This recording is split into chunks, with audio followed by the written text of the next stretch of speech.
নবী করিম সাল্লাল্লাহু আলাইহি সাল্লাম বলেছেন, আল্লাহর আকাশের নিচে জমিনের উপরে খাদিজার মতো উত্তম মহিলা আর নাই। হযরত আয়েশা বলেন, নবীজি একদিন এক রাতে আমার কাছে ঘুমানো ছিলেন। আমি ঘুম থেকে জেগে দেখি নবীজি নাই। মনে মনে চিন্তা করলাম কোথায় গেলেন, বোধহয় অন্য কোনো স্ত্রীর ঘরে গেছেন। আমি চুপিসারে খোঁজ নিতে লাগলাম, কোনো ঘরে খবর পেলাম না। পরে দেখতে পেলাম রিয়াদুল জান্নার ভিতরে বসে নবীজি দুই হাত উঁচু করে কি যেন বলেন আর কান্দেন। আমি পিছনে গিয়ে হাত তুললাম, শুনতে পেলাম নবীজি মুনাজাত করতে করতে এক পর্যায়ে গিয়ে বলছেন, রব্বুল আলামিন, কিয়ামতের ময়দানে যেদিন বাপ তার সন্তান হারায় ফেলবে, মা তার সন্তান হারিয়ে ফেলবে, সন্তান মায়ের চিনবে না, ওই দিন ওই কঠিন হাসরের ময়দানে আমি যেন আমার খাদিজারে হারায় না যাই। মোনাজাত শেষে হযরত আয়েশা বলছেন, ইয়া রাসূলুল্লাহ, এই একটা বুড়ির বিয়ে করছিলেন, 25 বছর বয়সে 40 বছরের বুড়ি। এই বুড়ির কথা এখনো আপনার মনে জাগে? এর থেকে ভালো কুমারী মেয়ে তো আপনি বিবাহ করেছেন।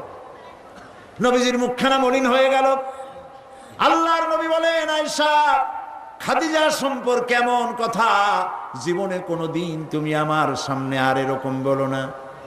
কারণ হলো তোমরা সবাই আমার সুদিনের স্ত্রী, আর খাদিজা আমার এমন সময়ের স্ত্রী যখন মক্কা নগরীতে মুহাম্মদের পা রাখার জায়গা ছিল না। সমস্ত সম্পদ উজাড় করে দিয়েছে আমার জন্য, ইসলামের জন্য। না খেয়ে থেকেছে রাতের পর রাত, দিনের পর দিন। আরবের সব থেকে ধনশালিনী নারী সমস্ত সম্পদ উজাড় করে দিয়েছেন আল্লাহর দ্বীনের জন্য। হযরত আয়েশা বলেন, আমাদের ঘরের ভিতরে তেমন গোশত রান্না বান্না খুবই কম হতো। আধপেটা অনাহারে অর্ধাহারে আমাদের দিন চলতো। যেদিন কোনো ভাগ্যক্রমে কোনো গোশত আসতো অথবা কোনো ছাগল দুম্বা জবাও হতো, নবীজি গোশতগুলি ভাগ করে স্ত্রীদের ঘরে ঘরে দিয়া নিজে একটা পটলার ভিতরে কয়েক টুকরা গোশত নিয়ে মদিনার রাস্তায় ঘুরে বেড়াতেন। খাদিজার কোনো বান্ধবী পাওয়া যায় নাকি? খাদিজার কোনো আত্মীয়া, কোনো বান্ধবী পাওয়া যায় নাকি? প্রিয় ভাই সাহেব, নবী করিম সাল্লাল্লাহু আলাইহি ওয়াসাল্লাম স্ত্রীদেরকে ভালোবাসতেন। হাদিস থেকে শোনাচ্ছি, হযরত আয়েশা কুমারী মেয়ে, তাকে বিয়ে করেছেন নবী করিম সাল্লাল্লাহু আলাইহি ওয়াসাল্লাম। গভীর রাত, চাঁদনি রাত, আধো আধো জ্যোৎস্না প্লাবিত রাত। নবীজি বলছেন, আয়েশা চলো আমরা একটু পায়চারি করে আসি। মরুভূমির ভিতরে গিয়ে বললেন, ওই যে একটা জিনিস দেখা যায়, চলো তো দৌড় মারি, কে আগে যায় দেখা যায়। বিশ্বনবী স্ত্রীর মনোরঞ্জনের জন্য দৌড় প্রতিযোগিতা করতেছেন, তাও সুবহানাল্লাহ কইতে ইচ্ছে করে না। দৌড়াইয়া হযরত আয়েশা রাদিয়াল্লাহু তাআলা আনহা তিনি আগে চলে গেলেন, রাসূলুল্লাহ পিছনে পড়ে গেলেন। হযরত আয়েশা খুব আনন্দ করলেন, দেখলেন আপনি কিন্তু দৌড়ে আমার সাথে পারলেন না। বাস এর কয়েক বছর পর আরেকদিন এইভাবে দৌড়ের প্রতিযোগিতা হলো রাতের বেলায়। আজকে হযরত আয়েশা বলছেন, ওই দিনের তুলনায় আমার শরীরটা স্থূল হয়ে গেছে, আমি একটু মুটিয়ে গেছি। দৌড়াইয়া আমি পিছনে পড়ে গেলাম, রাসূল আগে উঠে গেলেন। আমি হাঁপাতে হাঁপাতে যখন নবীজির কাছে গিয়ে দাঁড়িয়েছি, রাসূলুল্লাহ তাবাসসুম মুস্কি হেসে আমার দিকে তাকিয়ে বলছেন, আয়েশা, ওই সেই দিনের প্রতিশোধ আজ নিলাম। সুবহানাল্লাহ, সুবহানাল্লাহ। কিসের ইউরোপ, কিসের আমেরিকা, ইসলামী সভ্যতার জুতার কাছেও দাঁড়াতে পারবে না তারা। ওরা আজকে কি বলে, বিশ্ব কি দিবস, নারী দিবস পালন করে। বিশ্ব নারী দিবস, বিশ্ব মাতৃ দিবস, বিশ্ব ভালোবাসা দিবস। বিশ্ব ভালোবাসা দিবস ওদের দরকার, যাদের সারা বছরে কোনো ভালোবাসা নাই, তাদের জন্য একটা দিন ভালোবাসার বনিতা করা লাগে। আমার লাগে না, কারণ আমার জন্মই হয়েছে ভালোবাসার মধ্য দিয়ে। আর দ্বীন ওয়ান নাসিহা, ইসলাম মানেই হলো ভালোবাসা। সুবহানাল্লাহ, ইসলাম মানেই হচ্ছে ভালোবাসা। আমার জন্য আলাদা কোনো ভালোবাসা দিবসের দরকার নেই। ওই সেই 97-তে ওই হুজুররা যখন ক্ষমতায় ছিলেন, সেই সময় বিশ্ব ভালোবাসা দিবস পালন করতেছে। কি ভালোবাসা দিবস? কলেজ বিশ্ববিদ্যালয়ের ছাত্র ছাত্রীরা সরোয়ার্দী উদ্যানের গাছের গোড়ায় বসে গেছে, সব জোড়ায় জোড়ায় বাকবাকুম পায়রা। বিশ্ব ভালোবাসা। এক মন্ত্রী ঢাকা বিশ্ববিদ্যালয়ের টিএসসি মিলনায়তনে বক্তৃতা করলেন, বিশ্ব ভালোবাসা দিবসে আজ আমি ঘোষণা করতে চাই, বিল ক্লিন্টন মনিকা প্রেম অমর হোক। মন্ত্রী বললেন।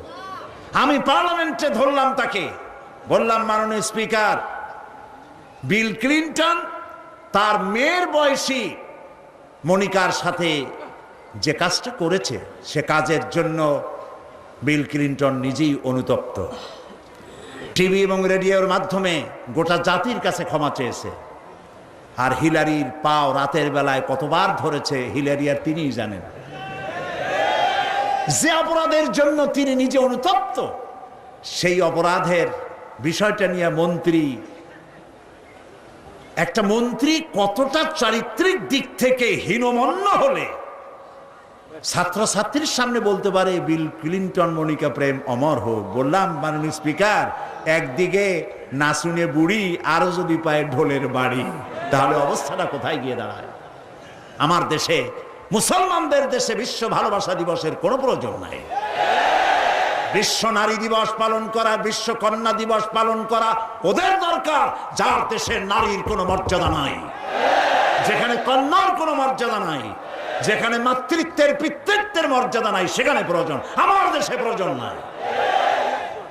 দিবস পালন করতে করতে এখন কিসব দিবস পালন করতেছে। কালকের পত্রিকায় দেখলাম বিশ্ব পায়খানা দিবস। আমি জানি না আপনারা বিশ্বাস করবেন কিনা, আমার নিজের চোখ দিয়ে দেখছি, পত্রিকাটার নাম আমি নিলাম না, এটা জঘন্য পত্রিকা, এখন বুঝে নিতে পারে। বিশ্ব পায়খানা দিবস, নওজুবিল্লাহ, মানে তালাশ করে পায় না, করবে কি? এরপরে দেখলাম ঢাকায় দেওয়ালে লেখা বিশ্ব চিন্তা দিবস। তো বিশ্ব চিন্তা দিবসের এটার থিমটা কি, করবেটা কি? তো যারা আয়োজক তারা বলল যে আমরা ওই বিশ্ব চিন্তা দিবসে রাস্তার মোড়ে মোড়ে বসে চিন্তা করব যে আদৌ কোনো ব্যাপারে আমরা চিন্তা করতেছি কিনা। নওজুবিল্লাহ, পাগল কি গাছে ধরে? প্রিয় ভাই সব, আল্লাহ রাব্বুল আলামিন নারীর অধিকার দিয়েছে, কোরআন দিয়েছে, হাদিস দিয়েছে। বুক ভরে বলেন আলহামদুলিল্লাহ। প্রিয় ভাই সব, ইসলাম দিয়েছে নারীর অধিকার। রাসূলুল্লাহ বলছেন, আদ-দুনিয়া কুল্লুহা মাতাউন ওয়া খায়রুল মাতাইদ দুনিয়া ইমরাতুস সালিহা। এই পৃথিবীর সব কিছু হলো সম্পদ, তার মধ্যে শ্রেষ্ঠ সম্পদ হচ্ছে সালেহা, নেককারিনী, সতীসাধ্বী নারী। আলহামদুলিল্লাহ বলেন। আল্লাহর নবী বলেন, আমার কাছে তিনটি জিনিস প্রিয়, নামাজ আমার কাছে প্রিয়, সুগন্ধ আমার কাছে প্রিয়, আর স্ত্রী আমার কাছে প্রিয়। সুবহানাল্লাহ, এই তিনটি জিনিস আমার কাছে প্রিয়। আপনার স্ত্রীকে আপনি তো এই জন্য তাকে সম্মান করবেন, ভালোবাসবেন, অনেক কারণ আছে। একটা কারণ তো এই, যেই রাস্তা দিয়ে আপনি জাহান্নামে যেতেন, সেই রাস্তায় আপনার স্ত্রী প্রহরীর মতো রাত দিন দাঁড়িয়ে আছে, সেখানে ব্যাখ্যা দেওয়ার কোনো প্রয়োজন নেই। সুতরাং আপনার স্ত্রীকে আপনি ভালোবাসবেন এবং তাকে আপনি সম্মান দিবেন। ইসলাম নারীকে অর্থনৈতিক অধিকার দিয়েছে, বলেছে ফাতুহুন্না উজুরাহুন্না ফরিদা, ফরজ রূপী দায়িত্ব হিসাবে মহারণার টাকা আদায় করে দাও। এখন মহারণার টাকা আদায় করা হয় না, এখন বিবাহ মজলিসগুলিতে বলা হয় মহারণা কত? মহারণা হচ্ছে 21,21,101 টাকা, 11,11,101 টাকা। একটা 1 টাকা থাকা লাগবে। কোথায় পাইছেন এটা? একটা 1 টাকা থাকা লাগবে। আর এই যে মহারণা বাঁধা হয়, এই মহারণার টাকা আদায় করা অধিকাংশ ক্ষেত্রে আদায় করা হয় না। কথা ঠিক কিনা? কথা ঠিক কিনা? বরং উল্টা মহারণা আদায় করে নেয়। কারণ বলেন, পাত্রপক্ষ। পাত্রপক্ষ মহারণা আদায় করে নেওয়ার সময় আদায় করার জন্য ঘটক, এগুলোরে কি বলে? ঘটক। কোন কোন এলাকায় এদেরকে উচ্চনাক বলা হয়। এদের কাজ হলো পরস্পরের মধ্যে বিবাহ দিতে গিয়ে মিথ্যা কথা বলা, উচ্চনাক। তো এরা বলে যে অমুকের ছেলে অমুকের মেয়ের বিবাহ হবে, ছেলেকে দিতে হবে কি? ছেলেকে দিতে হবে ল্যান্ড ক্রুইজার, ছেলেকে দিতে হবে গুলশানে বাড়ি, 10 লক্ষ টাকা ক্যাশ, মঙ্গল গ্রহে অফিস। বলে ছেলে লেখাপড়া জানে কি? কলেজের বারান্দা দিয়ে কয়েকদিন ঘুরে টুরে আসছে, গলায় সোনার সেন্টেনও আছে, মাথায় ভাল্লুকের মতো চুলও আছে। এরপরে এইভাবে করে এক অপাত্রে মেয়েদেরকে দেওয়ার ব্যবস্থা হয় টাকা পয়সার বিনিময়। মহারানাটা ওরা নিয়ে গেল। বিবাহে যদি উপহার দেয় শ্বশুর পক্ষ, পাত্র কি বলে কন্যা পক্ষ, পাত্রপক্ষকে যদি সোনা দেয়, দানা দেয়, টাকা দেয়, সব জায়েজ আছে, সুন্নত। কিন্তু চাইয়া নেওয়া যাবে না। দাবি করে নেওয়া, ডিমান্ড করে নেওয়ার নামই হলো যৌতুক। এটার নাম কি? চট্টগ্রামে কি বলে? যৌতুক। এই যৌতুক হলো শ্বশুরের সাথে এক প্রকারের কৌতুক। এইভাবে করে চাইয়া টাকা আদায় করা হারাম। চাইয়া টাকা আদায় করা কি? আজকের এই বিশাল তাফসীরুল কোরআন মাহফিলে আমি জানতে চাই যে এই যাদের ছেলে আজ পর্যন্ত বিয়ে দেন নাই, বিবাহ দিতে গিয়ে কন্যা পক্ষের কাছ থেকে হারাম চাইয়া যৌতুক আদায় করে ছেলে বিয়ে দিবেন না, এই রকমের লোক ওয়াদা করতে পারবেন না? মনে করবেন এই কথা যে আল্লাহ মাহফিলে আজকে আসলাম কেন? আচ্ছা দেখি তো, যারা ছেলে বিয়ে দেন নাই তারা ওয়াদা করবেন এই কথা বলে যে আমার ছেলে বিবাহ দিতে গিয়ে যৌতুক 1 পয়সাও, 1 থেকে নিয়ে 1000 কোটি যা হোক, যৌতুক চাইবো না, বিনা যৌতুকে ছেলে বিবাহ দেব। কারা কারা দেবেন? ছেলেওয়ালারা হাত তোলেন তো। ও মাশাআল্লাহ, বাচ্চা পোলাপান হাত উঠেছি কি কামে? তোমরা তো মা ভাও নাই এখন। হাত নামান। জি, ভবিষ্যতে হাত নামান, হাত নামান। আলহামদুলিল্লাহ বলেন। যৌতুক এক সামাজিক ব্যাধি, এই ব্যাধি বন্ধ করতে হবে এবং চট্টগ্রাম থেকেই এটার আন্দোলন শুরু হবে ইনশাআল্লাহ। বলেন ইনশাআল্লাহ। প্রিয় ভাই, সব যারা বিবাহ করে নাই সেসব যুবকদের বিবাহ করা লাগবে কিনা? লাগবে কিনা? হ্যাঁ, ফুর্তি হয়ে একটু জোরেই বলতেছে লাগবে। এই বিবাহ করতে গেলে শ্বশুর যদি ঘড়ি দেয় বলবা আলহামদুলিল্লাহ, যদি শেরওয়ানি দেয় আলহামদুলিল্লাহ, যদি কিছু না দেয় নাউজুবিল্লাহ, নাকি? তাও আলহামদুলিল্লাহ। বরং তুমি কেন ফকিরের ছেলে ফেলে না তো? তোমরা যুবকদের বলতেছি, ফকিরের বলাবান না তো। তো বউ ওই কি বলে, যারে বিবাহ করবা সেই শ্বশুর বাড়ির টেলিভিশন না হইলে দেখা যাবে না তুমি কি খয়রাতির পোলা। যদি এখন তো দেখতেই হয়, তো বউয়ের বাপের কাছ থেকে টেলিভিশন না নিয়া মসজিদ গুলার সামনে শুক্রবার দিন থাল পাতে বসে যাইও। তাও কন্যা পক্ষের কাছ থেকে চাইয়া নিবা না। কিছু দিলে আলহামদুলিল্লাহ, না দিলেও বিনা যৌতুকে নিজের পায়ে দাঁড়াইয়া চাকরি করে বিয়ে করবা। চাকরি কামাই রোজগার না করিয়া নিজে বাপের হোটেলে খাও, আরো একজন আনিয়া মেহমান বানাইও না। কাজ করবে, চাকরি করবে, ব্যবসা করবে, তারপরে নিজের টাকা দিয়া, বাপের টাকা দিয়া বিয়ে করিয়া বউরে রানী বানাইয়া ভালোবাসার সিংহাসনে বসাবে, তাকে কোনো কিছু খোটা দিবে না। এটা এই জন্য বলি, বাংলাদেশে একটা কি বলে ওটাকে, যৌতুকের একটা গরু দেওয়া হয় নাই, টেলিভিশন দেওয়া হয় নাই বলে গরুর মতো পিটিয়ে স্ত্রীকে হত্যা করা হয়েছে। হাজারো ঘটনা বাংলাদেশে আছে। বিনা যৌতুকে বিয়ে করবে যে সব বীর তরুণ চট্টলার যুবকের এবার হাত উঁচু করে দেখা। ও মাশাআল্লাহ, এখন তো দেখা যায় কেউ বিয়ে করে নাই।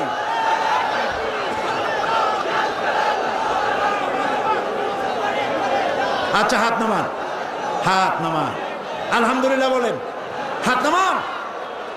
এই যে ভাই, আমি কিন্তু বুঝতে পারি দাঁড়াইছেন কেন, কোমর ব্যথা করতেছে বোধহয়। বসেন, কোমর ব্যথা আল্লাহ ভালো বানাই দেবেন, জোরে কোন আমিন। আরে ভাই বসতে বলছি, বসেন। কোমর ব্যথা হলে তো আমারও করবে, আমি তো বসা। বসেন, সবাই বসেন। প্রিয় ভাই সব, তাহলে একটি বড় রকমের অপরাধ থেকে চট্টগ্রামকে মুক্ত করার জন্য আন্দোলন শুরু করা হলো, বলেন আলহামদুলিল্লাহ। প্রিয় ভাই সব, আল্লাহ তাআলা এই নারী যখন বিবাহ হলো, আল্লাহ তাআলা তাকে অধিকার দিলেন, শিক্ষার অধিকার, লেখাপড়ার অধিকার, পড়ার অধিকার, সব অধিকার দিলেন। এরপরে দিলেন তাকে মা বানায় দিলেন। কদিন পরে কি হয়ে গেল? মা হয়ে গেল। সুবহানাল্লাহ। এখন কিন্তু ইজ্জত আরো বাড়লো। মা হওয়ার পর ইজ্জত কি হইল? আরো বেড়ে গেল। আল্লাহর নবীর কাছে প্রশ্ন করা হয়েছে। এক সাহাবী এসে বলছেন, সালা রাজুলুন ইয়া রাসূলুল্লাহ মান আহাক্কুন নাস বিহুসনি সাহাবাতি ক্বালা উম্মুক ক্বালা সুম্মা মান ক্বালা উম্মুক ক্বালা সুম্মা মান ক্বালা উম্মুক ক্বালা সুম্মা মান ক্বালা আবুক। সুবহানাল্লাহ। একজন এসে নবীজির কাছে প্রশ্ন করলেন, ইয়া রাসূলুল্লাহ, মানুষের ভিতরে আমি কার যত্ন করব, কার খেদমত করব, কার সাথে ভালো ব্যবহার করব, আমার কাছে সব থেকে ভালো ব্যবহার কে পেতে পারে? নবীজি বললেন, তোমার মা। সাহাবী প্রশ্ন করলেন, তারপরে কে? রাসূলুল্লাহ বললেন, তোমার মা। তারপরে কে? তোমার মা। তারপরে কে? তোমার পিতা। পিতার চাইতে মায়ের মর্যাদা আল্লাহ পাক কয় গুণ বাড়ালেন? সবাই বলেন কয় গুণ? 3 গুণ আল্লাহ বাড়ায় দিলেন। আল্লাহ রাব্বুল আলামিন কোরআনের কারীমের ভিতরে বলেছেন, ওয়াকাদা রাব্বুকা আল্লা তা'বুদু ইল্লা ইয়াহু ওয়া বিল ওয়ালিদাইনি ইহসানা। তোমার রবের পক্ষ থেকে চূড়ান্ত ফয়সালা হয়েছে যে আল্লাহর ইবাদত করার পর মা বাপের ইহসান করবে। সুবহানাল্লাহ। আর আমার দেশের লোকেরা কি বলে, কি করে লক্ষ্য করতেছেন আপনারা? আল্লাহ বলেন কি আর বান্দারা করে কি? আল্লাহ বলছেন মা বাপের খেদমত করো। আমার ইবাদতের পরে আল্লাহর পরেই স্থান কার? চিল্লায় বলেন। আমাদের লোকেরা বোঝে না, না বুঝা চলে যায় ভালো কোনো খাবার, ভালো কোনো ফল কোনো হজরত, কোনো পীর সাহেবের দরবারে নিয়ে হাজির করলে, হ্যাঁ দেন, পীর সাহেবকে হাদিয়া দিবেন, দেন, কিন্তু আগে দিবেন মায়েরে।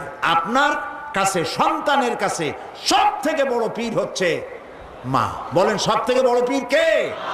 মা আর বাবা। মা আর এই দুজন হচ্ছে আপনার কাছে সব থেকে বড় পীর। পীর সাহেবের দোয়া কবুল হবে কি হবে না? আলেম সাহেবের দোয়া কবুল হবে কি হবে না? সন্দেহ আছে। 50-50। দোয়া কবুল হইলেও হইতে পারে, না হইলেও না হইতে পারে। কিন্তু মা বাপ যদি দোয়া করে, আল্লাহর দরবারে দোয়া মঞ্জুর হয়ে যায়। 100% দোয়া কবুল হয়ে যায়। সুবহানাল্লাহ বলে। প্রিয় ভাই সব, আল্লাহ রাব্বুল আলামিনের নবী বলেন, মা বাবা যখন দোয়া করে সন্তানের জন্যে, যখন দোয়া করে, বন্দুক দিয়া গুলি করলে সেই গুলি তার লক্ষ্য বস্তুর কাছে যেতে যত না দেরি হয়, মা বাপের দোয়া বা বদদোয়া আল্লাহর দরবারের থেকে দ্রুত গতিতে চলে যায়। মাকে খাওয়াও। বুড়া মা আছে না? বলেন আছে না? মা যখন বুড়া হয়ে যায়, বউয়ের কথা মতো সন্তান মায়ের সাথে খারাপ ব্যবহার করে, মুখ মলিন করে থাকে, কথা বলে না, আর মনে মনে বলে, প্রকাশ্য বলে, অনেকের সামনে বলে, বুড়ি মরে না কেন? নাউজুবিল্লাহ। বলেন নাউজুবিল্লাহ। তুমি কারে মরতে বলো? কারে মরতে বলো? তোমার মা তোমার যখন অসুখ হয়েছে, যত্ন করেছি, বুকের সাথে আগলায় ধরেছে, সারা রাত শিয়রে বসে বসে, বিদ্যুৎ ছিল না ঘরে, কেরোসিনের ল্যাম্প জ্বালায়া, চেরাগ জ্বালায়া কোরআন শরীফ তেলাওয়াত করেছে। আর শেষ রাতি দুইখানা হাত রব্বুল আলামিনের দরবারে তুলে দিয়ে কেঁদেছে, রব্বুল আলামিন আমার বাঁচাধনকে আমার জীবনের বিনিময় আল্লাহ তুমি বাঁচাইয়া দাও। যে মা বললেন আমার জীবনের বিনিময় আমার ছেলে তুমি বাঁচাও, মেয়েরে বাঁচাও, সেই ছেলে বড় হইয়া বউয়ের পাগল হইয়া বলে বুড়ি মরে না কেন? নাউজুবিল্লাহ, নাউজুবিল্লাহ। মাকে সম্মান করুন, মাকে ভালোবাসুন। আল্লাহ রাব্বুল আলামিন বলেন ওয়াওয়াসাইনাল ইনসানা বিওয়ালিদাইহি ইহসানা হামালাতুহু উম্মুহু কুরহা ওয়া ওয়াদাআতুহু কুরহা ওয়া হামলুহু ওয়া ফিসালুহু 30 শাহরা। আমি সমগ্র মানব গোষ্ঠীকে উপদেশ দিচ্ছি, তোমরা তোমাদের ওসিয়ত করছি, তোমরা তোমাদের মা বাপকে সম্মান করো। তোমার মা তোমাকে গর্ভধারণ করেছে অত্যন্ত কষ্টের সাথে, ডেলিভারি করেছে অত্যন্ত কষ্টের সাথে, আর 30টা মাস বুকের দুধ দিয়ে তোমারে মানুষ করছে। সুবহানাল্লাহ, সুবহানাল্লাহ। প্রিয় ভাই সব, মা বাপ যদি হাত তোলে, চোখ দিয়া পানি পড়ে, দোয়া কবুল হয়ে যাবে। সুবহানাল্লাহ। এই যে হযরত বাইজিদ বুস্তামি রহমতুল্লাহ আলাইহির এই দরগায় আপনারা যান, হযরত বাইজিদ বুস্তামি যখন ছোট্ট ছিলেন, তার মা অসুস্থ, গভীর রাত্রে মা জেগে বলছে বাবা আমি তো পানির পিপাসায় শেষ হয়ে যাচ্ছি, একটু পানি পান করাও। বাচ্চা দেখলেন ঘরের মধ্যে পানি নাই, বাইরে কোথাও থেকে পানি জোগাড় করলেন, এসে দেখেন মা ঘুমায় গেছে। শীতের রাত, বাচ্চা দাঁড়ায় আছে পানি নিয়ে। ফজরের সময় মায়ের ঘুম ভেঙেছে, তাকিয়ে দেখে বাইজিদ দাঁড়ানো। বাইজিদ তুমি দাঁড়ানো কেন, কাঁপতেছো কেন? ছেলে বলছে মা আপনি পানি চাইছিলেন। তা পানি চাইছিলাম, তা কি হয়েছে? তা আমি তো ঘরে পানি পাইনি, দূরে গিয়ে পানি আনছি, আনি দেখে আপনি ঘুমাই গেছেন, আমারই উঠাও নাই কেন? আপনার ঘুমের ক্ষতি হবে। তা তুমি নিজে ঘুমাও নাই কেন? এই জন্য যে আপনি জায়গায় যদি আবার পানি চান আর সময় মতো না দিতে পারি, তাহলে তো আপনার কষ্ট হবে। সেই জন্য মা আমি দাঁড়ায় রয়েছি, আপনি পানি খাবেন, সেই পানি নিয়ে। বাইজিদের মা হযরত বাইজিদকে বিছানার উপরে আরাম করে শোয়াই দিয়া উজু করে নিজে নামাজ পড়লেন। নামাজ আদায় করে দুইখানা হাত আল্লাহর দরবারে তুলে ধরে বলেন রব্বুল আলামিন আমি বাইজিদের মা, আমার ছোট্ট বাইজিদ আমার জন্য যে কষ্ট করেছে, আজ তার এই কষ্ট দেখে আমার কলিজা ঠান্ডা হয়ে গেছে। আমি মা হয়ে আমার বাইজিদের জন্য দোয়া করি রব্বুল আলামিন আমার বাইজিদকে তুমি সুলতানুল আরিফিন বানায়া দাও। দোয়া মঞ্জুর হয়েছে না হয় নাই? সুবহানাল্লাহ। প্রিয় ভাই সব, এই জন্য মা বাপকে সম্মান করতে হবে, মহব্বত করতে হবে এবং তাদের জন্য দোয়া করতে হবে। দোয়াটা আল্লাহ শিখাই দিয়েছেন। এমনকি মা বাবার সামনে চোখ মোটা করে কথা বলবে না, চোখ মোটা করে মা বাবার সামনে কথা বলবে না। আল্লাহ ইচ্ছা করলে চোখ অন্ধ করে দিতে পারেন। পীরের সামনে যত গিয়ে মহব্বত করে ঘাড় কাট করে বসো, তোমার বড় পীর, তোমার মা, তোমার বাবা, তাদেরকে শ্রদ্ধা করো, সম্মান করো, কলজা দিয়ে মহব্বত করো। মা বাপকে একটা কথা বিশ্বাস করুন, মনে রাখেন, মা বাপকে যে যত বেশি সম্মান করবে, মহব্বত করবে, মর্যাদা দেবে, তার জীবনে সম্মানের আর রুজির কোনো অভাব হবে না, হবে না, হবে না। আল্লাহ তাআলা বাড়ায় দেবেন। সুবহানাল্লাহ। আল্লাহ দোয়া শিখাই দিচ্ছেন, বান্দারে মা বাবার সামনে শক্ত করে কথা কইস না, ওয়াকুল লাহুমা কাওলান কারীমা, মা বাবার সাথে সম্মান সূচক কথা বলো আর আমার কাছে দোয়া করো। কি বলে? আল্লাহ রাব্বুল আলামিন দোয়া শিখাই দিচ্ছেন, রব্বিরহামহুমা কামা রাব্বায়ানি সাগীরা। সবাই পড়েন রব্বিরহামহুমা কামা রাব্বায়ানি সাগীরা। আবার পড়েন রব্বিরহামহুমা কামা রাব্বায়ানি সাগীরা। আল্লাহ তাআলা শিখাই দিলেন, বান্দারে দোয়া কর, আয় আমার রব, আমার মা বাপ আমাকে যেমন ছোটবেলায় স্নেহের করে লালন পালন করেছে, মাবুদ গো তুমি আমার মা বাপকে সেইভাবে তোমার রহমত করে লালন পালন করো। আল্লাহ দোয়া শিখাই দিচ্ছেন। এই দোয়া প্রত্যেক নামাজের পর আপনারা পড়বে। মনে থাকবে ভাই? জোরে বলেন, মনে থাকবে? আল্লাহ যেন আমাদেরকে মনে রাখান, আমরা বলি আমিন। প্রিয় ভাই সব, মা হিসাবে আল্লাহ তাআলা এই মর্যাদা বৃদ্ধি করে দিলেন। নারীর 3টা স্তর বললাম, কন্যা, বধূ, মাতা। 3 স্তরে ইসলাম যে মর্যাদা দিয়েছে, এর থেকে বেশি মর্যাদা পৃথিবীতে কেউ দিতে পারে নাই। এখন এই নারীদেরকে যাদের এত মর্যাদা আল্লাহ দিলেন, মর্যাদা তো এত বাড়ায় দিলেন, সন্তানের জান্নাত মায়ের পায়ের তলে ঢুকাই দিলেন। সুবহানাল্লাহ বলেন, সুবহানাল্লাহ বলবেন না? মেয়ে লোকের মায়ের পায়ের তলে তার সন্তানের বেহেশত আল্লাহ ঢুকাই দিলেন। সম্মান করো, মর্যাদা করো। যারা মা বাবার সাথে বেয়াদবি করছো, আজকের রাতে মায়ের কাছে গিয়ে, বাপের কাছে গিয়ে পাও দুটো জড়ায় ধরো আর বলো, আব্বা আম্মা আমি তো ভুল করছি, বেয়াদবি করছি, বুঝি নাই, আল্লাহর রাস্তায় আমারে মাফ করে দেন। মাফ করে দেবে না? দিবে। মা বাবার চাইতে সন্তানের জন্য কল্যাণকামী কে আছে? বর কথা মতো খবরদার কখনো মা বাবার সাথে নাফরমানি করবেন না। মনে থাকবে? মনে থাকবে? আল্লাহ তাআলা মনে রাখার তৌফিক দিক, আমরা বলি আমিন। প্রিয় ভাই সব, এই নারীকে সম্মান দিয়ে আল্লাহ তাআলা বলেছেন নারীরা যেন পর্দায় থাকে। কুল্লিল মুমিনাতি ইয়াগুদুদনা মিন আবসারিহিন, মেয়ে লোকদেরকে বলা হয়েছে, মুমিনা নারী তোমরা তোমাদের চক্ষুকে পর পুরুষ থেকে নিম্নগামী করে রাখো। ওয়াহফাজনা ফুরুজাহুন্না, আর তোমাদের যৌনাঙ্গ সমূহ এগুলিকে তোমরা হেফাজতে রাখো, এগুলি লজ্জাস্থান সমূহ হেফাজতে রাখো, যা মানুষকে দেখিও না। ওয়াকারনা ফি বুয়ুতিকুন্না ওয়ালা তাবাররাজনা তাবাররুজাল জাহিলিয়াতিল উলা, আর তোমরা তোমাদের ঘরের মধ্যে থাকো। ওই জাহিলিয়াতের যুগে যে ধরনের সাজসজ্জা করে রাস্তায় বেরোতো, ঠাক ঠমক করত, রূপচর্চা করত মানুষের সামনে, পরপুরুষের সামনে, জাহিলি যুগের মতো তোমরা বেরিও না। কে বলতেছেন? আল্লাহ বলতেছেন, আল্লাহ পাক বলছেন ওয়াকারনা ফি বুয়ুতিকুন্না, ঘরের মধ্যে থাকো। এই ঘরের মধ্যে থাকার অর্থ কিন্তু এই নয় যে ঘরের মধ্যে পড়ে থাকো, লেখাপড়া করো না, চাকরি বাকরি করো না, এটা কিন্তু নয়। বরং নবী করিম সাল্লাল্লাহু আলাইহি সাল্লামের যুগে মহিলা সাহাবীরা ব্যবসা করেছেন। কেউ আতরের ব্যবসা করেছেন, কেউ ফলের ব্যবসা করেছেন, কেউ খেজুরের ব্যবসা করেছেন, এবং এই মহিলারা নার্সের দায়িত্ব পালন করেছেন। যুদ্ধাহত সৈন্যদেরকে নার্সিং করেছেন, যুদ্ধের ময়দানেও তারা কাজ করেছেন। কাজী ঘরের মধ্যে থাকো, তার অর্থ হলো ঘরের মধ্যে যে পরিবেশটা থাকে পর্দার পরিবেশ, যখন বাইরে যাবে তখনও এই পর্দার পরিবেশটা নিয়ে যাবে। যখন বাইরে যাবে বোরখাটা পরে যাইও, বোরখাটা পরলে ওইটা একটা ঘরের মতো, বোরখার দরজাও আছে, জানালাও আছে, আছে না? যেখানে সুযোগ আছে জানলা খুলে দেন, মুখের কাপড়টা উঠায় দেখেন যেখানে সুযোগ আছে, আর যেখানে সুযোগ নাই জানলা বন্ধ করে দেন, ঠিক না? এই বোরখা পরতে বলা হয়েছে, বোরখা পরে চলবেন। এই বোরখাটা একটা নিয়ামত।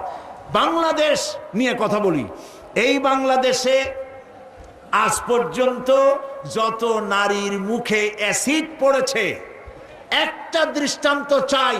আপনারা বলেন আমাকে যে বোরখা পরা একটা মেয়ে লোকের মুখে অ্যাসিড পড়েছে, প্রমাণ দেন।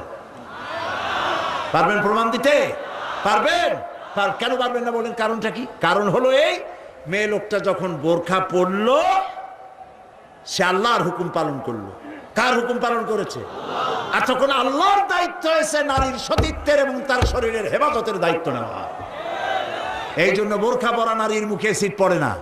মা বোনেরা যারা আজকে রাস্তায় বসে, প্যান্ডেলে বসে, বিভিন্ন জায়গায় বসে, বাড়িতে বসে আমার কথা শুনছেন, আমি মা বোনদেরকে বিনীতভাবে আরজ করি, যখন আপনি বোরখা ছেড়ে, যে সব মেয়েরা রূপচর্চা করে চুল পিছনে ছেড়ে দিয়ে লিপস্টিক লাগায় রূপচর্চা করে যখন কোনো দোকানে যায়, তখন দোকানের সেলসম্যান বলে, ভাবি আসেন আসেন, এই শাড়িটা পরলে আপনার দারুণ মানাবে। আরে শয়তান, শাড়ি বদলে মানাবি কিনা তার স্বামী বলবে তুই কেনা। এখন দোকানদার যদি ভাবি বলে তাতে কি মর্যাদা বাড়ে? বাড়ে না। আপনি দেখেন, বোরখা পরেন, চাদর পরেন, দোকানে যান, দোকানি বলবে খালাম্মা, সাসিয়াম্মা, বসেন বসেন, সম্মান করে বসতে দেবে এবং আপনার সামনে কাপড়গুলি খুলে ধরবে যেটা আপনার প্রয়োজন নেবেন। তাহলে বোরখায় কি সম্মান কমায় না বাড়ায়? কমায় না বাড়ায়? মা বোনেরা বোরখা পরুন, চাদর পরুন। আপনার মেয়ে কলেজ গোয়িং, ইউনিভার্সিটি গোয়িং যেসব বয়সপ্রাপ্ত মেয়ে আছে, আল্লাহ কোরআনে বলেছেন এমন একটা চাদর পরো, যেই চাদরটা পরলে পরে মাথাটা, বুকটা, গলাটা ঢাকা হয়ে যায়, এমন একটা চাদর পরো। এই চাদর পরা মুসলমানদের জন্য ফরজ। মুসলমানদের জন্য কি? আজ ফ্রান্সের প্রেসিডেন্ট জ্যাক শিরাক, এই জ্যাক শিরাক এক বিরাট সাংঘাতিক একটা বাজে কাজ করেছে। তিনি তার দেশে কলেজে, বিশ্ববিদ্যালয়গুলোতে মুসলিম মহিলাদের মুখে চাদর পরা, হিজাব পরা নিষিদ্ধ ঘোষণা করেছে।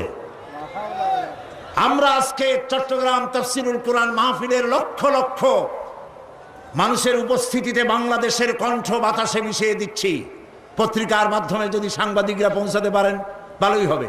অনেক ভালো ভালো সাংবাদিক আছে যারা মাহফিল এখানের মধ্যে সীমাবদ্ধ থাকে না, তাদের লেখার মাধ্যমে এই চট্টগ্রাম তাফসীরের মাহফিল ছড়িয়ে যায় গোটা বাংলাদেশ তথা বিশ্বের বিভিন্ন জায়গায়। ওই সব সাংবাদিকদেরকে ধন্যবাদ জানাই আর প্রাণ খুলে দোয়া করি, আল্লাহ এদের কলমকে আরো শানিত বানিয়ে দাও।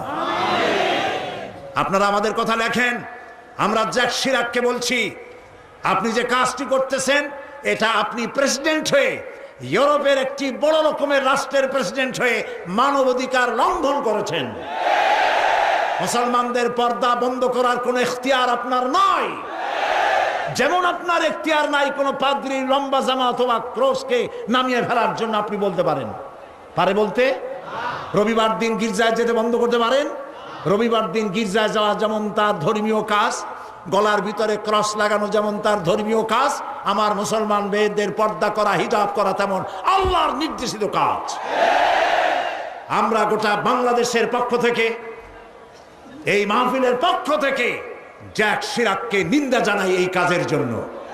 আমরা আহ্বান জানাবো, পৃথিবীর মধ্যে কোন রাষ্ট্র যা করে নাই, আপনি সেই খারাপ দৃষ্টান্ত করে আপনার কপালকে খারাপ করবেন না।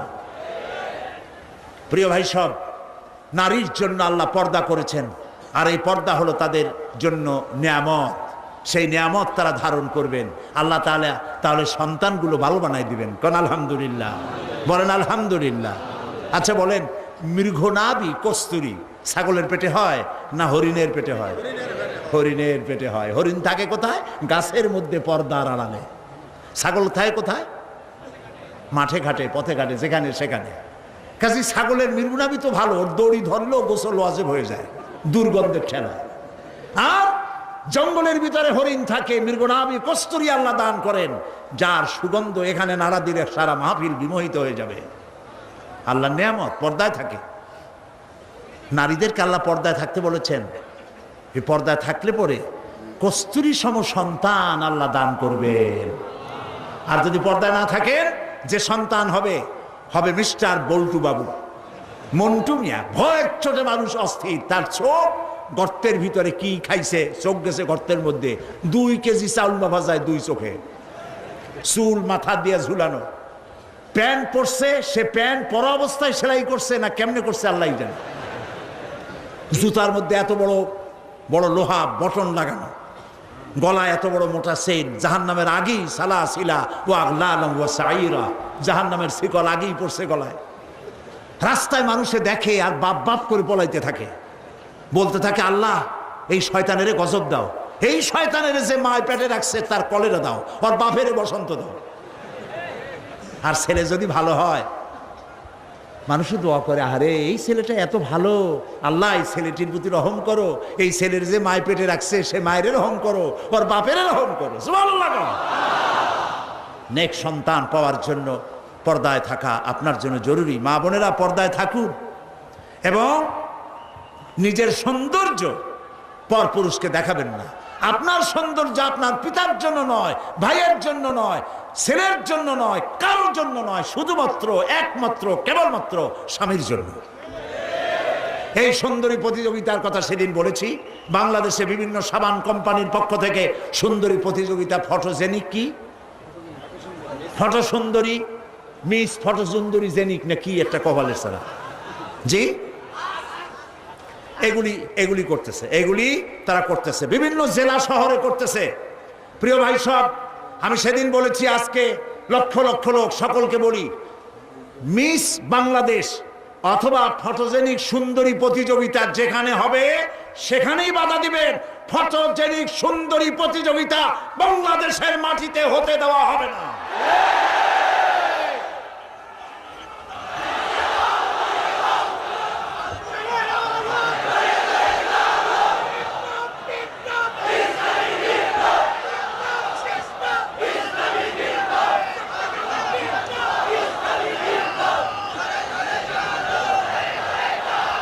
তারা একটু একটু করে আগাচ্ছে, আমরা সহ্য করি কদ্দূর দেখাচ্ছে। আপনারা যদি কথা না বলেন তাহলে এরপরে মিস বাংলাদেশ শুরু হবে। মিস বাংলাদেশ এখনো করতে পারে নাই, সাহস পায় নাই, এখন ছোট্ট ছোট্ট করে করতেছে, এরপরে মিস বাংলাদেশ করবে। নির্লজ্জ যারা নারীর সুন্দরী প্রতিযোগিতা যারা করে, যারা বিচারক, নারীর সৌন্দর্যের, শরীরের অঙ্গ প্রত্যঙ্গের মাপ নিয়ে সৌন্দর্যের বিচার যারা করে, শয়তানের চাইতেও নিকৃষ্ট তারা, লম্পট, লুচ্ছা।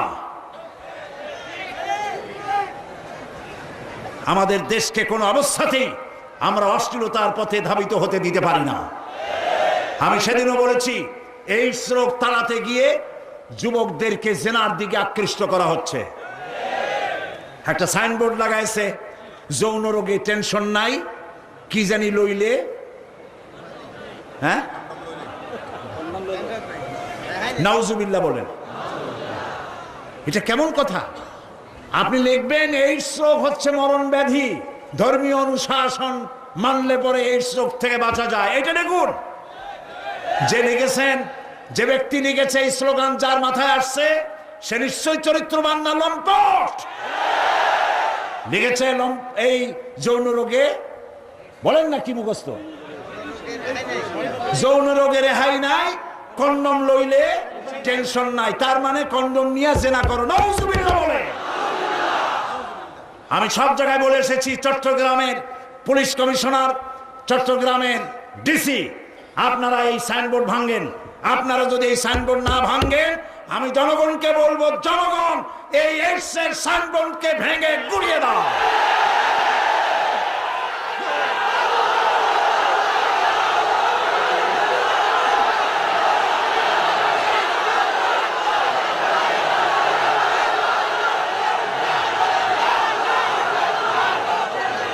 প্রিয় ভাই সব, আমরা কখনো আইন হাতে নিতে চাই না, কিন্তু আমার জাতি চরিত্র ধ্বংস হলে আমরা বসে থাকবো না। আমরা কথা বলবো, আমরা আমাদের বিবেককে কারো কাছে বিক্রি করি নাই। কথা বলবো পার্লামেন্টে, সিংহের মতো গর্জন করব ময়দানে, জীবন দিয়ে দিয়ে আল্লাহর কোরআনকে প্রতিষ্ঠা করবো ইনশাআল্লাহ।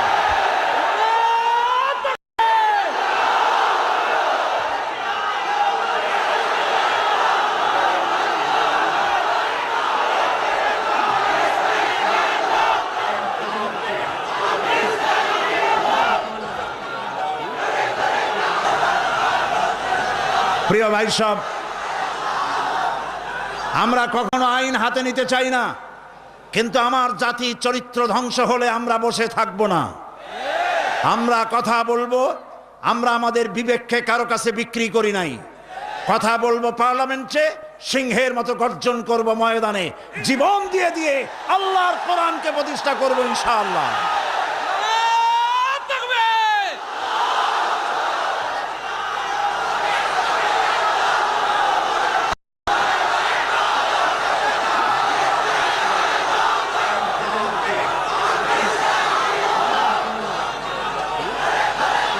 প্রিয় ভাই সব, বসুন। সুতরাং নারীকে পর্দায় থাকতে হবে এবং এই পর্দার আচরণ করতে হবে। মহিলাদের কর্মসংস্থানের বিষয়টাও ইসলাম পরিষ্কার বলে দিয়েছে, মেয়েরা কাজ করতে পারবে, কোনো অসুবিধা নাই, চাকরি করবে, লেখাপড়া করবে। নবী করিম সাল্লাল্লাহু আলাইহি ওয়াসাল্লামের স্ত্রী আমাদের মা হযরত আয়েশা রাদিয়াল্লাহু তাআলা আনহা হাজার হাজার সাহাবীদের উস্তাদ ছিলেন, হাদিস শিখিয়েছেন, ফিকহ শিখিয়েছেন, সুবহানাল্লাহ বলে, কোরআন শিখিয়েছেন, যুদ্ধের ময়দানে প্রধান সেনাপতিত্বের দায়িত্ব পালন করেছেন পর্দার ভেতরে থেকেই। সুতরাং আমাদের মাতৃজাতি, আমাদের নারী সমাজ লেখাপড়া করতে পারবেন, চাকরি করতে পারবেন, সব পারবেন, তবে একটি কাজ হলে তাদের চাকরিগুলি নিরাপদ হয়। সে কাজ হচ্ছে দেশের সবগুলি, আমি প্রস্তাব করেছিলাম, প্রস্তাবটা এখনো গৃহীত হয়নি। আমি বলেছি মহিলাদের জন্য আলাদা মেডিকেল কলেজ করার জন্য, কারণ মহিলা মেডিকেল কলেজ হলে পরে আমাদের দেশে যত পুরুষ ডাক্তার আছে সেই পরিমাণ মহিলা ডাক্তার নাই। মহিলাদের এমন অনেক রোগ হয় যা স্বামীর কাছে বলতেও তারা লজ্জা করে। ডাক্তার তো ভালো, এই জন্য মহিলা ডাক্তার বেশি প্রয়োজন। আর এজন্য বহু মেধা শক্তি সম্পন্ন মেয়েরা কো-এডুকেশন বলে মেডিকেল কলেজগুলিতে ভর্তি হতে চায় না। মহিলা মেডিকেল কলেজ হলে তারা স্বাচ্ছন্দ্য ফিল করে। আমি প্রস্তাব দিয়ে রেখেছি, আপনারা দোয়া করুন যেন সেটা হয়। এখন সমস্ত গার্মেন্টস ফ্যাক্টরি, সমস্ত প্রাইমারি স্কুল এবং হসপিটালের মহিলা হসপিটাল, মহিলা ক্লিনিক ইত্যাদি এগুলি যদি মহিলাদের দায়িত্বে দিয়ে দেওয়া হয় তাহলে মহিলারা নিরাপদে চাকরি করতে পারেন। বিশেষ করে সমস্ত প্রাইমারি স্কুলগুলি পুরুষ মাস্টারদেরকে অন্যত্র কাজ দিয়া সমস্ত প্রাইমারি স্কুলগুলি যদি মহিলাদের হাতে ছেড়ে দেওয়া হয়, মহিলা শিক্ষয়িত্রীদের কাছে, তাহলে ছেলেরাও মায়ের মতো আদর পায়া শিখবে আর মায়েরাও নিরাপদে সতীত্ব সম্ভ্রম বজায় রেখে তারা চাকরি করতে পারবে। এরকম একটি চিন্তা চলছে, আপনারা দোয়া করেন যেন আল্লাহ তাআলা এই ব্যবস্থা করে দেন। প্রিয় ভাই সব, আর একটি কথা, এখানে একটি মসজিদ আছে কোথাও, কাদিয়ানীদের একটা মসজিদ। কোন জায়গায় নাম বলেন? আহমদিয়া চকবাজার। এইখানে একটা মসজিদ আছে কাদিয়ানীদের, বাইতুল বাসেত মসজিদটার নাম। মুসলমানেরা জানে না বলে সেখানে নামাজ পড়তে যায়। মনে রাখবেন, কাদিয়ানীরা যে মসজিদ বানায় ওইটা মসজিদ না, এটা উপাসনালয়। কাদিয়ানীদের মসজিদে মুসলমানদের নামাজ হবে না, হবে না, হবে না। কারণ গোলাম মোহাম্মদ কাদিয়ানী কাফের, আর তাকে যারা নবী মানে তারাও কাফের। তাদের সাথে মুসলমানদের না না না, থামেন, এই যে বসেন। আমি কিন্তু এই গরম স্লোগান পছন্দ করি না। কি জ্বালায় পোড়াই দেবেন আপনি? জ্বালানো পোড়ানোর মধ্যে আমরা নাই। আমরা আছি, হক কথা বলি। তাদের অধিকার আছে দেশে থাকার, যেমন হিন্দু, খ্রিস্টান, বৌদ্ধ সকল জাতি যেমন এখানে সাম্প্রদায়িক সম্প্রীতি নিয়ে আছে, কাদিয়ানীরাও সেভাবে থাকবে। তবে তারা থাকবে অমুসলিম হিসাবে, মুসলমান হিসাবে অবশ্যই নয়। তাদের উপাসনার গায়ে কেউ হাত দেবে না, মনে থাকবে এই কথা।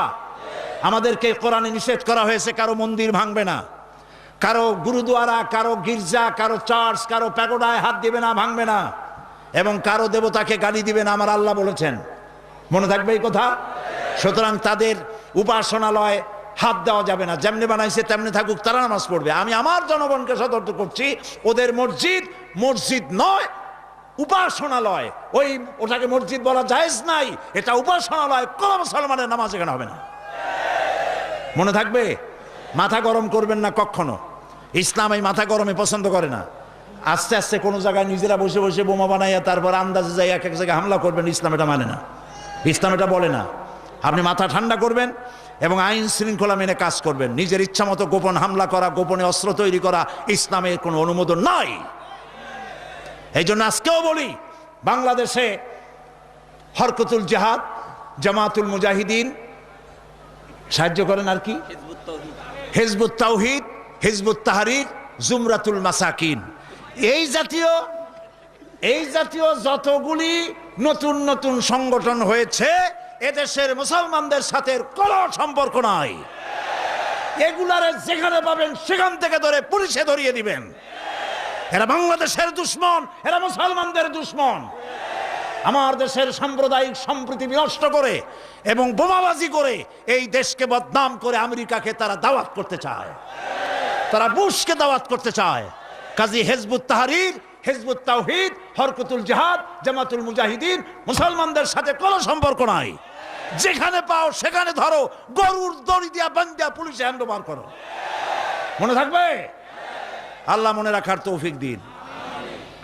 প্রিয় ভাই সব, আমাদের এই স্বাধীন সার্বভৌম বাংলাদেশ আল্লাহ তাআলা যেন দয়া করে এই দেশকে কোরআনের প্রতিষ্ঠার জন্য আল্লাহ যেন হামোয়ার করে দেন, বলেন আমিন।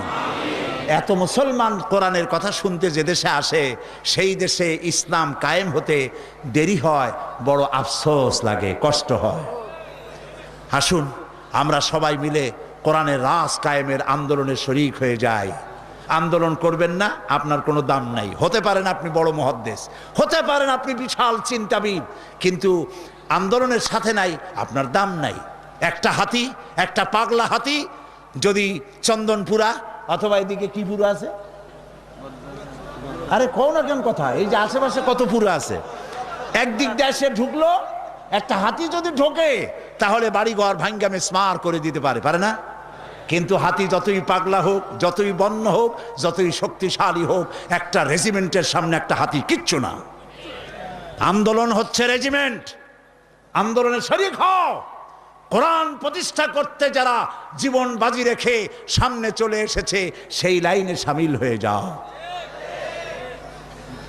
প্রিয় ভাই সব, আজকে আর আমি কথা বাড়াবো না, কারণ অনেক দূর যেতে হবে। বাংলাদেশের বিভিন্ন জেলা থেকে লোকেরা এসেছেন, আমি 10টার মধ্যেই শেষ করতে চাই। সেই জন্য দাঁড়ানো ভাইয়ের এবার বসেন, কাঙ্ক্ষিত মোনাজাতের দিকে এগিয়ে যাচ্ছি। দোয়া কবুল হবে ইনশাআল্লাহ, বলি ইনশাআল্লাহ।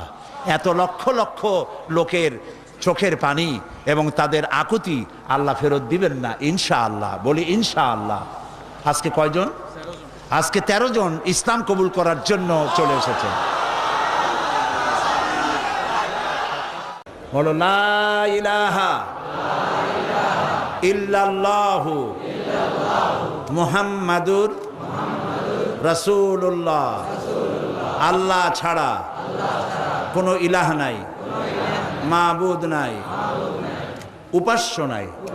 মুহাম্মদ সাল্লাল্লাহু আলাইহি ওয়াসাল্লাম আল্লাহর প্রেরিত রাসূল।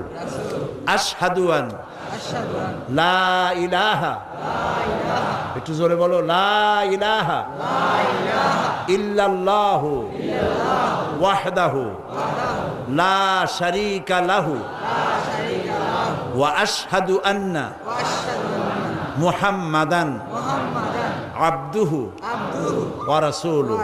আমি সাক্ষ্য দিচ্ছি আল্লাহ ছাড়া কোনো ইলাহ নাই, মাবুদ নাই, উপাস্য নাই। তিনি এক, তিনি একক, তার কোনো অংশীদার নাই। আমি সাক্ষ্য দিচ্ছি মুহাম্মদ সাল্লাল্লাহু আলাইহি ওয়াসাল্লাম আল্লাহর বান্দা এবং তার প্রেরিত রাসূল। তোমরা সবাই এদিকে ফিরে বলো আসসালামু আলাইকুম।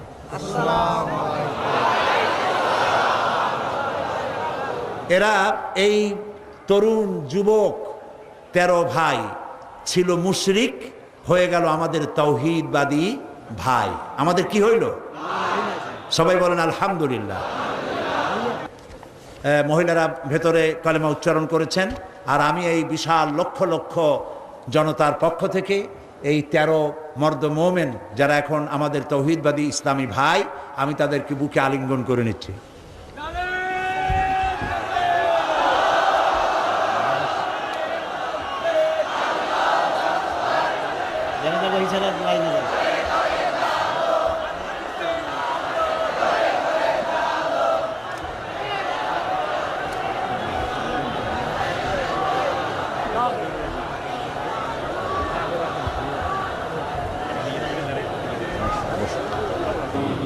মোনাজাতের পূর্বক্ষণে যে কথাটি বলতে চাই, একটু পরেই আমরা এই মিলন মেলা ভেঙে যাবে, যার যার বাড়ির উদ্দেশ্যে মানুষ রওনা করবে। আল্লাহ সকলের ফিরে যাওয়াটা নিরাপদ করে দিন। আমি আপনাদেরকে অনুরোধ করব যে ওয়াজ শোনার, তাফসীর শোনার যে মন আমাদের আছে, সেই পরিমাণ নামাজের মন নাই। এই জন্য 5 ওয়াক্ত নামাজ সঠিকভাবে আদায় করবেন, নামাজ কখনো ছেড়ে দিবেন না। বিশেষ করে জওয়ান যুবক যারা আছে, ছাত্র, তরুণ, যুবক, আমি তাদেরকে বলবো, চরিত্র একটি মহা সম্পদ। যখন চরিত্র থাকে না, তখন সে মানুষ থাকে না, শয়তানের চাইতে নিকৃষ্ট হয়ে যায়। আমি সমস্ত তরুণ যুবকদেরকে, যাদেরকে আমি আমার চোখের সামনে দেখতে পাচ্ছি, এই মাহফিলে 2% যদি বৃদ্ধ মানুষ থাকে, 98% তরুণ যুবকে ভরা এই মাহফিল। আমি সকল যুবকদেরকে, ছাত্র তরুণ যুবকদের প্রতি আহ্বান জানাবো, আমাদের জীবনের সাথে সম্পৃক্ত প্রিয় জীবন আদর্শ যার নাম ইসলাম, এই ইসলামের পতাকাকে উড্ডীন করার জন্য ইসলামী আন্দোলনে শরিক হওয়ার সকলের প্রতি আমি আহ্বান জানাই। সকলের চরিত্র ভালো করে ইসলামের দিকে এগিয়ে আসার আহ্বান জানাচ্ছি। এবং কোরআনকে জানার জন্য, কোরআনকে বোঝার জন্য আমি বারবার বলেছি তাফহিমুল কোরআন কেরার জন্য তাফহিমুল কোরআন, ফি জিলালিল কোরআন, এই তাফসিরগুলি আপনারা কিনবেন। আজকে যখন যাবেন, শত শত দোকান, 3 শতাধিক দোকান এখানে বসেছে বই কেতাব নিয়ে, এগুলি আপনারা নেবেন। আর এইখানে যে আমি তাফসির করেছিলাম 25 বছর হলো, এর মধ্যে একবার তাফসির করেছিলাম সূরা আসরের উপরে।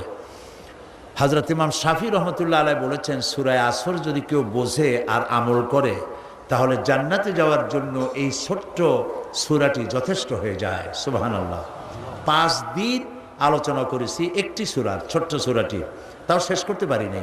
সেটি গ্রন্থবদ্ধ আকারে এসেছে, নাম রেখেছে তাফসিরে সাঈদী সূরা আসর। সমস্ত দোকানগুলিতে পাওয়া যাবে, আপনারা নিয়ে যাবেন এই তাফসিরটি, তাফসিরে সাঈদী সূরা আসর। আর সর্বশেষ আমি আজও বলি যে আমি মোমেন ব্যক্তি তো সেই যে নিজের জন্য যা পছন্দ করে অন্যের জন্য তাই পছন্দ করে। সুতরাং আমি জামাত ইসলামী করি, এবং কেন করি এই প্রশ্ন বহু জায়গায় আছে যে পীর মুরিদি ছাড়িয়ে দিয়া এটা করলাম কেন। আমি সেই জবাব লিখিত আকারে দিয়েছি, আমি কেন জামাত ইসলামী করি। এটা আমার লেখা একটা বই। এই বইয়ের ভিতরে আমি দেখিয়েছি যে খেলাফত এবং মুলুকিয়াতের ব্যাপারে, সাহাবীদের ব্যাপারে, নবীদের ব্যাপারে, ইসমতে আম্বিয়ার ব্যাপারে যে সমস্ত কথা আমাদের বিরুদ্ধে বলা হয়, সেই কথাগুলি যে যৌক্তিক নয়, এই কথাগুলি এর মধ্যে এসছে। সুতরাং যারা জামাত করেন তাদের জন্য প্রয়োজন, আর যারা করেন না তাদের জন্য প্রয়োজন, অন্তত জবাবগুলি জানতে পারবেন। আর আমি কেন করি এই দলটি, তাও আপনারা বুঝতে পারবেন। আল্লাহ যেন তৌফিক দেন, এটাও পাওয়া যাবে প্রত্যেক দোকানে, আপনারা নেওয়ার চেষ্টা করবেন। প্রিয় ভাই সব, সর্বশেষ আমার আরজ আপনাদের কাছে, নামাজ কেউ ছেড়ে দিবেন না। 5 ওয়াক্ত নামাজ আমরা আদায় করব সহিভাবে, কারণ বুখারী শরীফে এসেছে কিয়ামতের দিন সর্বপ্রথম প্রশ্ন হবে নামাজ পড়েছো কিনা। প্রথম প্রশ্ন আল্লাহ করবেন নামাজ। প্রথম প্রশ্ন কি হবে? নামাজ পড়ে। যার নামাজ কবুল হবে জীবনের সমস্ত নেক আমলগুলি কবুল হবে, যার নামাজ কবুল হবে না সব বরবাদ হয়ে যাবে। আল্লাহ তাআলা আমাদের জন্য নামাজি বানান, আমরা বলি আমিন। নামাজ জীবনে আর ছাড়বো না, এই ওয়াদা কি করা যাবে ভাইরা? করা যাবে ওয়াদা? দুটি হাত উঁচু করেন, বলেন ইয়া আল্লাহ, তোমার পবিত্র নামে তোমাকে সাক্ষী করে ওয়াদা করছি, শপথ করছি, আল্লাহ তাআলা যতদিন পর্যন্ত মালাকুল মউত আমার মাথার কাছে না আসতেছে, ততদিন পর্যন্ত ফরজ নামাজ, ফরজ রোজা আর ছেড়ে দেব না, আর ছেড়ে দেব না, আর ছেড়ে দেব না। আল্লাহ তাআলা আমার আজকের এই ওয়াদা আমার মৃত্যু পর্যন্ত কবুল করে নাও, আমিন ইয়া রাব্বাল আলামিন। আমরা আল্লাহ তাআলাকে একটু স্মরণ করে নেই, আমার সাথে আপনারা পড়েন সুবহানাল্লাহ, আলহামদুলিল্লাহ, লা ইলাহা ইল্লাল্লাহ, সুবহানাল্লাহ, আলহামদুলিল্লাহ, লা ইলাহা ইল্লাল্লাহ, সুবহানাল্লাহ, আলহামদুলিল্লাহ, লা ইলাহা ইল্লাল্লাহ, সুবহানাল্লাহ, আলহামদুলিল্লাহ, লা ইলাহা ইল্লাল্লাহ, সুবহানাল্লাহ, আলহামদুলিল্লাহ, লা ইলাহা ইল্লাল্লাহ। ইয়া আল্লাহ, ইয়া রহমান, ইয়া রহিম, ইয়া হাইয়ু, ইয়া কাইয়ুম। সবাই পড়েন ইয়া আল্লাহ, ইয়া রহমান, ইয়া রহিম, ইয়া হাইয়ু, ইয়া কাইয়ুম, ইয়া আল্লাহ ইয়া রহমান ইয়া রহিম ইয়া হাইয়্যু ইয়া কাইয়্যুম ইয়া আল্লাহ ইয়া রহমান ইয়া রহিম ইয়া হাইয়্যু ইয়া কাইয়্যুম আল্লাহুম্মা আমিন। রব্বুল আলামিন, এই মুহূর্তে মনে পড়ে গেল আমাদের জনম দুঃখিনী মা আব্বার কথা মনে পড়ে গেল। আজ আর কেউ নাম ধরে ডাকে না।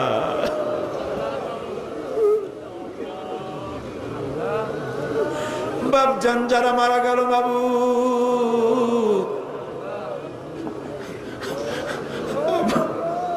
আব্বার কবরটাকে আব্বাকে জান্নাতুল ফেরদাউস নসিব করে দাও বাবু। আমাদের মানুষ বানাবার জন্য কত কষ্ট করেছেন আল্লাহ তাআলা। ধান বিক্রি করে, সুপারি বিক্রি করে, নারকেল বিক্রি করে বই কিতাব কিনে দিছে। আল্লাহ আব্বাকে বেহেশতে পৌঁছায় দাও রব্বুল আলামিন। আমাদের জনম দুঃখিনী গর্ভধারিণী মা,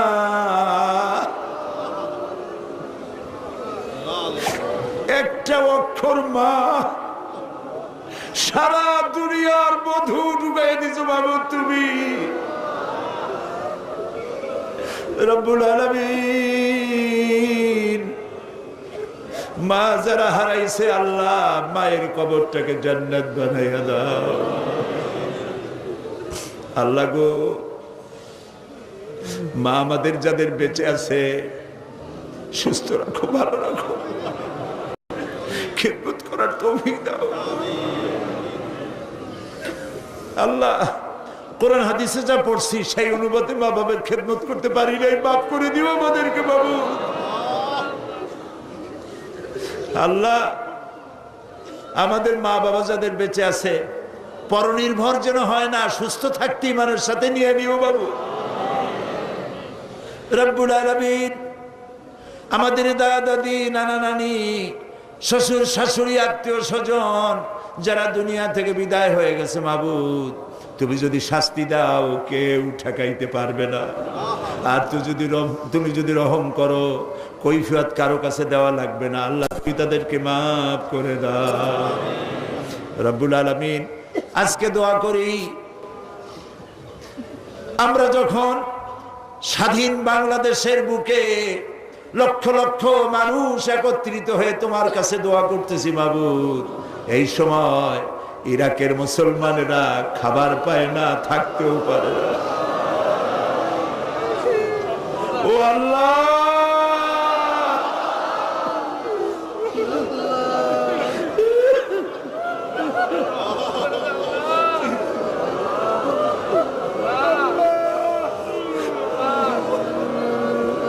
ইরাকের আল্লাহ, ইরাকের পাকদামান মেয়ে লোকদের গায়ে হাত দিতেছে কাফের সৈন্যরা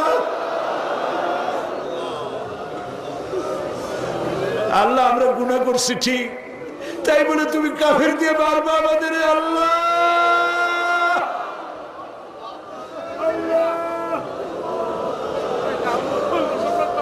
আল্লাহ আল্লাহ ইরাকের মুসলমানদেরকে স্বাধীনতা ফিরায় দাও। আমেরিকার যত সৈন্য আসছে, বিদেশের যত কাফের সৈন্য আসছে, হয় তাদের মুসলমান বানাও, আর নইলে যত বিদেশি সৈন্য আসছে সবগুলির কবর বানায় দাও, একটাও যেন বাড়ি ফিরে না যায় আল্লাহ। আল্লাহ প্যালেস্টাইনের মুসলমানদের কথা কি মনে করা যায়? ইহুদিরা কামান দিয়ে গোলা মারে, আর প্যালেস্টাইনের গোলাপ ফুলের মতো বাচ্চা ছেলেরা ইট পাথর দিয়ে মোকাবেলা করে। আহারে আল্লাহ, প্যালেস্টাইনি মুসলমানদের হাতে প্যালেস্টাইন উঠায় দাও রব্বুল আলামিন। কাশ্মীর, চেচনিয়া, বসনিয়া আল্লাহ, স্বাধীনতাকামী মুসলমানদেরকে আল্লাহ তুমি দেশ স্বাধীন করে দাও রব্বুল আলামিন। আমাদের প্রিয় জন্মভূমি বাংলাদেশ আল্লাহ তাআলা এই দেশের উপর রহমত নাজিল করো। সন্ত্রাসের জ্বালায়, অপহরণকারীদের জ্বালায় দেশটা বদনাম করে ফেলাইলো। মানুষ বড় আশা করে ভোট দিছিল বাবু, খাইয়া না খাইয়া ভোট দিছিল বাবু। আল্লাহ এই সন্ত্রাসীগুলা দেশটার ইজ্জত মারল। যাদেরকে হাইজ্যাক করে নিয়ে গেছে, কিডন্যাপ করে নিয়ে গেছে, তার বউর অবস্থা কি, তার ছেলে মেয়ের অবস্থা কি বাবু? প্রায় দেখা যায় কাগজের সমানে মানুষ মারতেছে। আল্লাহ এই সন্ত্রাসী জানোয়ার গুলারে তুমি হেদায়েত করে দাও। এই সন্ত্রাসী খুনি পশু গুলারে আল্লাহ তুমি হেদায়েত করে দাও। যদি ওদের কপালে হেদায়েত না থাকে, নমরুদ, হামান, সাদ্দাতের মতো কলেরা দিয়া, গজব দিয়া বিদায় করে দাও আল্লাহ তাআলা। আল্লাহ শয়তানগুলোর উপরে গজব নাজিল করো।